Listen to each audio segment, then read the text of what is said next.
கர்த்தர் நல்லவர். பாருங்கள், அந்த பழத்தோட பேர் நாவல் பழம். இது எல்லாருக்குமே தெரியும். இந்த பழத்தை சாப்பிட்டா விட்டமின் சி இருக்குது, இதுக்குள்ளே நிறைய நன்மைகள் இருக்குது. அதாவது சுகருக்கு நல்லது, ஹார்ட்டுக்கு நல்லதுன்னு நிறைய போட்டிருக்கிறாங்க. அதே மாதிரி சுவிசேஷமும் ஒரு பழம் மாதிரி தான். சுவிசேஷமும் பழமாக தான். இந்த பழத்தை சாப்பிடும்போது அப்படியே இதோட நன்மைகள் அப்படியே நமக்குள்ளே போகுது. அதே மாதிரி சுவிசேஷம் அதை ஒரு பழமாக எடுத்துக்கிட்டிங்கன்னா, அந்த சுவிசேஷத்தை நம்ம சாப்பிடும்போது அந்த சுவிசேஷத்தில் என்னென்ன நன்மைகள் இருந்துச்சோ அது அப்படியே நமக்குள்ளே போகுது.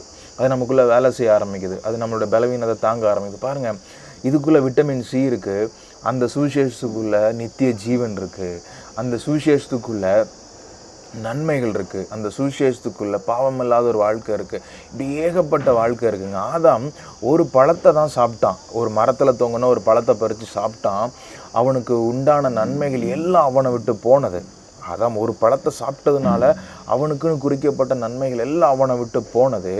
அதே மாதிரி 2000 வருஷத்துக்கு முன்னாடி அதே மாதிரி ஒரு சிலுவைன்ற ஒரு மரத்தில் ஒரு கனி தொங்குச்சு. அதுதான் கிறிஸ்து, அதுதான் சுவிசேஷம். அந்த கனியை, அந்த கிறிஸ்துவை, அந்த கனியை நம்ம சாப்பிடும்போது, ஆதாம் அந்த பழத்தை சாப்பிடும்போது என்னென்ன நன்மைகள் அவனை விட்டு போனதோ, கிறிஸ்துன்ற கனியை சாப்பிடும்போது அத்தனை நன்மைகள் நமக்கு திருப்பி வருது.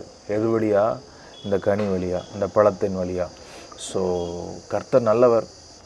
அதான் அந்த பழத்தை சாப்பிட்டு எல்லாத்தையும் இழந்தான். நம்ம கிறிஸ்துன்ற இந்த கனியை சாப்பிட்டு, இந்த கனியில் இதுக்கு ஒப்பான ஒரு கனியை சொல்கிறேன். நம்ம டெய்லி எடுக்கிறோம் இல்லையா, சர்ச்சஸில் கம்யூனியன், திருவிருந்து, அவரோட ரத்தம் அப்பம்.